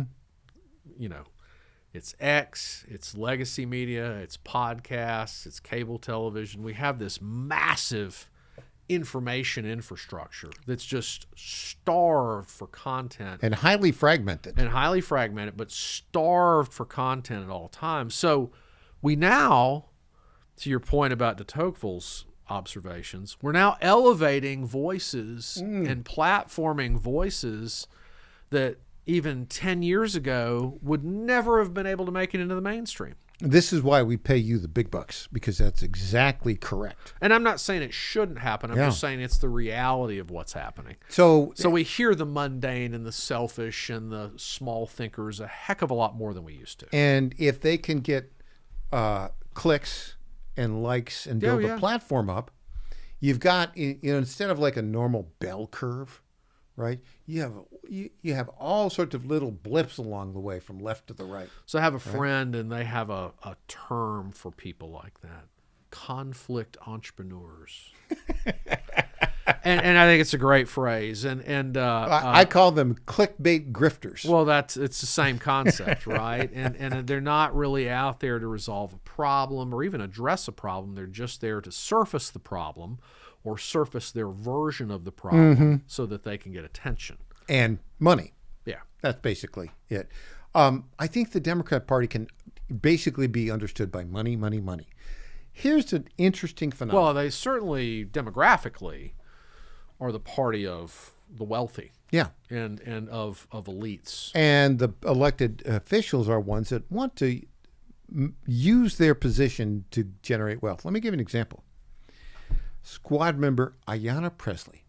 Yeah, I don't know if you've seen this. We got a clip of her. They were interviewing her. Let's just listen to this clip. Apparently, she's worth a lot of money now, and she was not worth very much money when she was elected. Clip number 9. How did you make all this income from the rental property? Sir, I submit a financial disclosure, just like everybody else. There's nothing to see here. Thank you. Is it appropriate for members to make so much money when they're in office? Should there be rules there? Financial disclosure reports show that the wealth of Pressley and her husband Conan Harris swelled from $12,000 in 2019 to as much as $8 million. 5 rental properties earn them up to $350,000 annually. Pressley once advocated to suspend rent during the pandemic. She pushed policies for struggling homeowners. These little to no cost bills help people remain housed. Presley's husband is an ex-con who went from serving a decade in jail before they were married for drug trafficking to raking in up to $1 million a year as a business and management consultant. There are many times where we can see that the spouse is the person who may be bringing in the most income.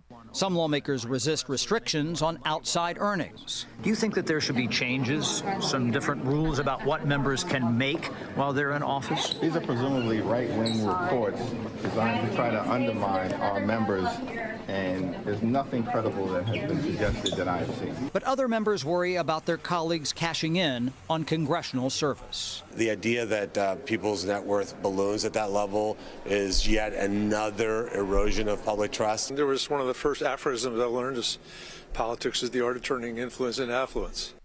Now, the money also followed Presley's fellow squad member Ilhan Omar to Congress. A House committee is probing how assets belonging to Omar's husband grew into the millions. Brett? Yeah, so this is back to my theme. Interesting, but not new. No, not new. But I mean, you do have an entire stock index that follows Nancy Pelosi's trades, right? I'm telling you, that's the way to make money. Follow the Nancy Pelosi stock index. Well, but I mean, this is insider. I'm not saying it excuses it in any way, but this is not a new trend. I mean, this is a decades-old trend.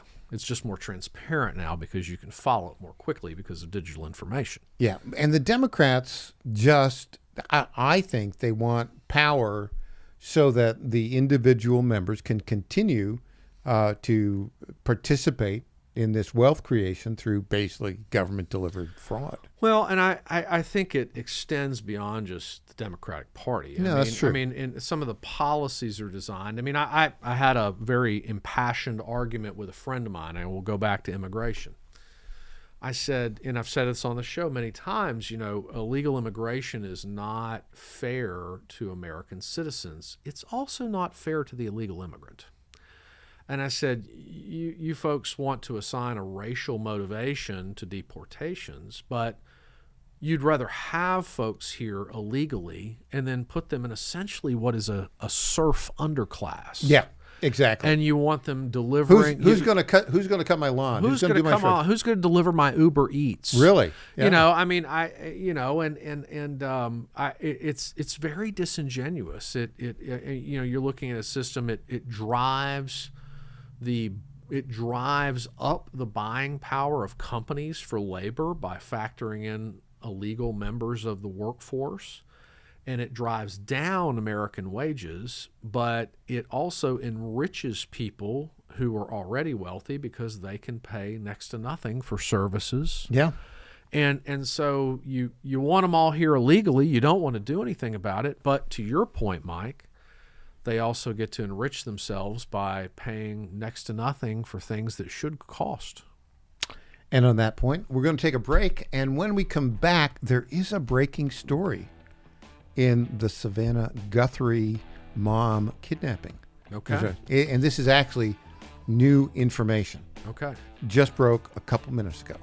All right. Back with News Potpourri after this.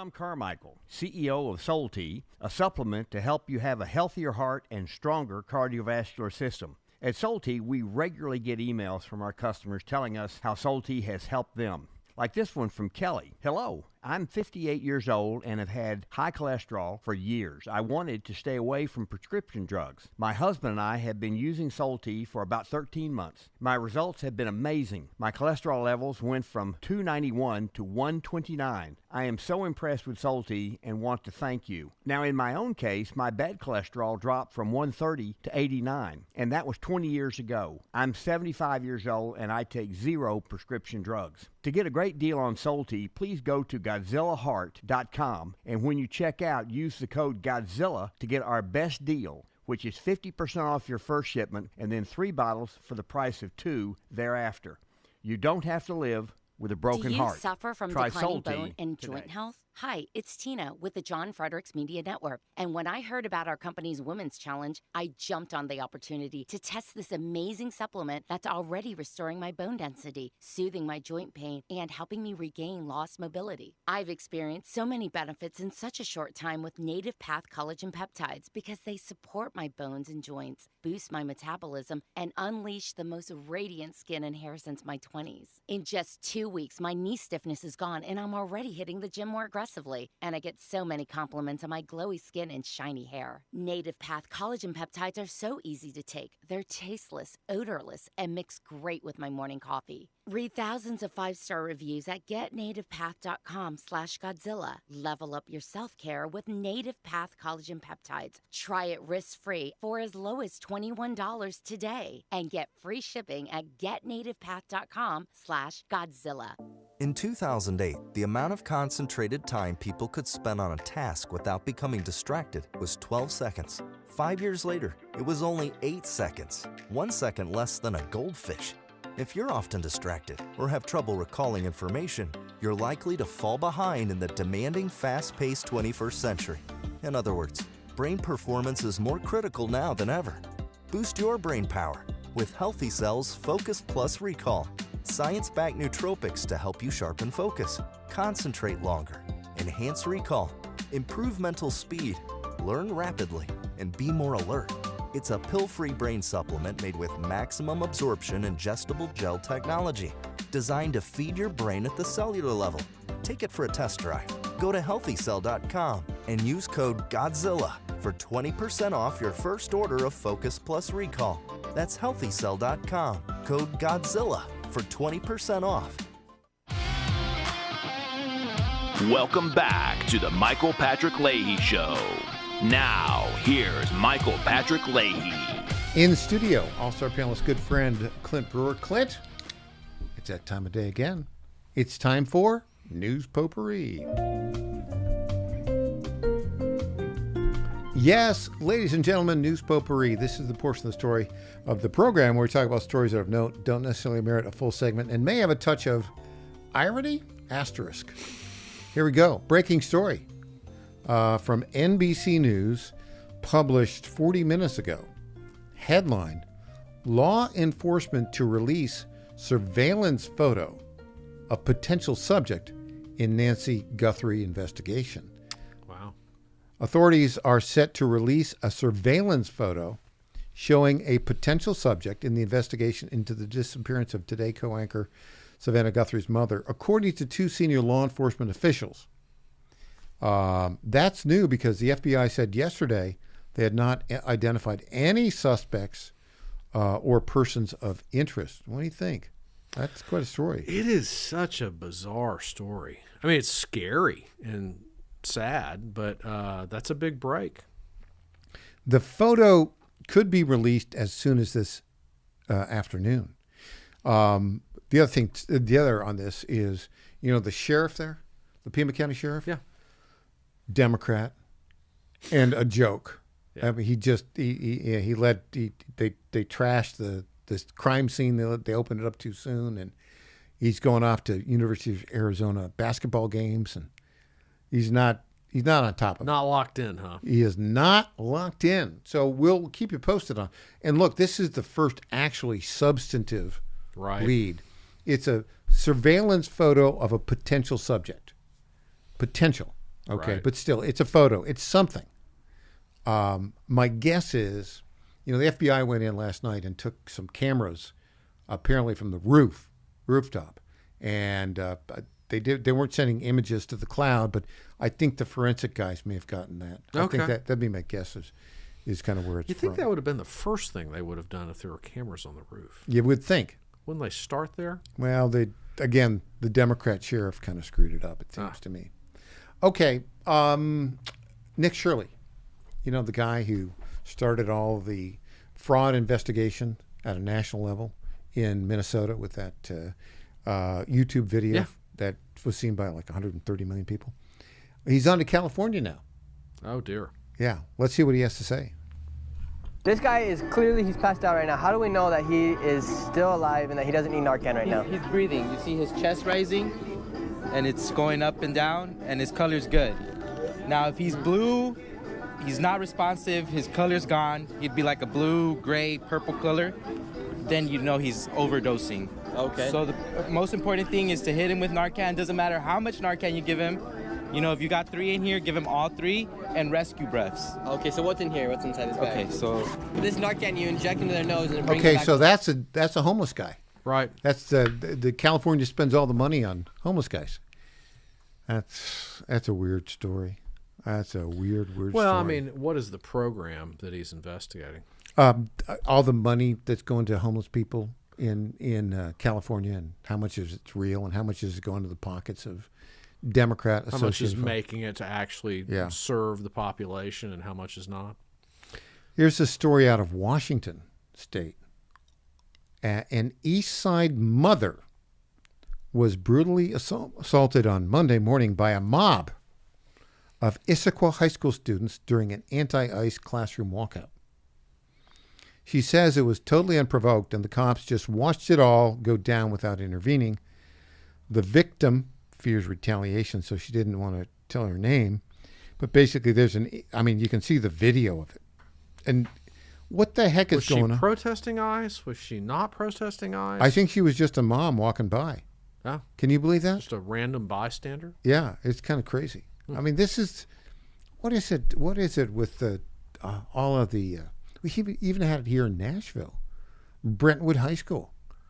Kids in Brentwood High School, skipped class and did this anti-ICE protest just last week. What do they know? They don't know much of anything. There are a lot of ICE raids taking place in Brentwood. Yeah, a lot. I mean, I think we can drive them somewhere where that's happening. It's not happening in Brentwood. I have 2 political stories for you.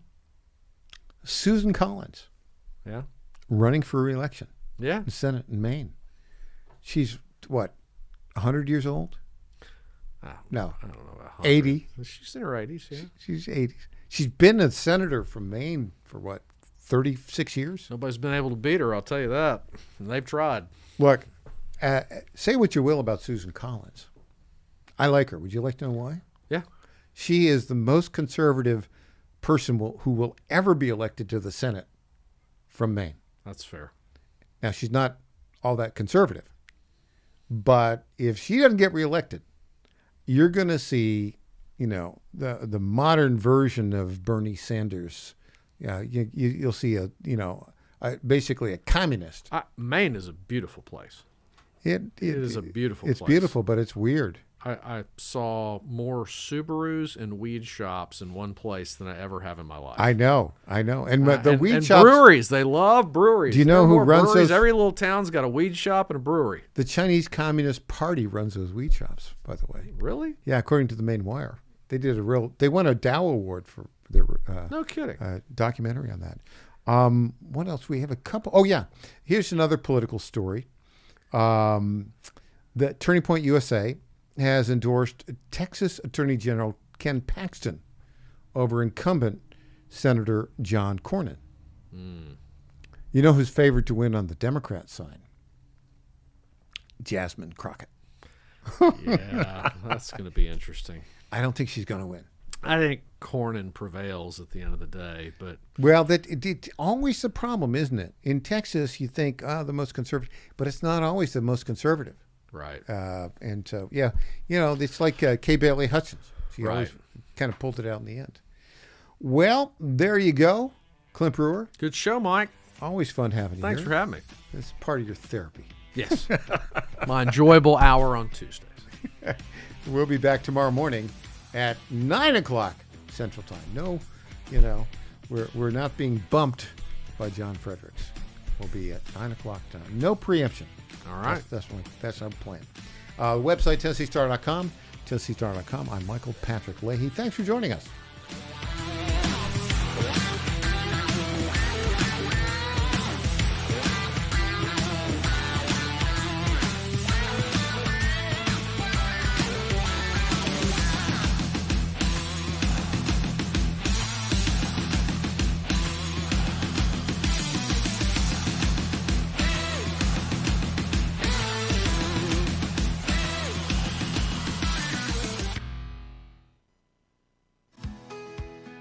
This is State Senator Mark Pody. Government is limited to what it is supposed to do. One of the things that is critical that we're supposed to be working on is transportation. Here in Middle Tennessee, our roads need more help. As your state senator, we are focused on getting more money reoccurring without a new tax increase for our roads here in Tennessee. This is State Senator Mark Pody.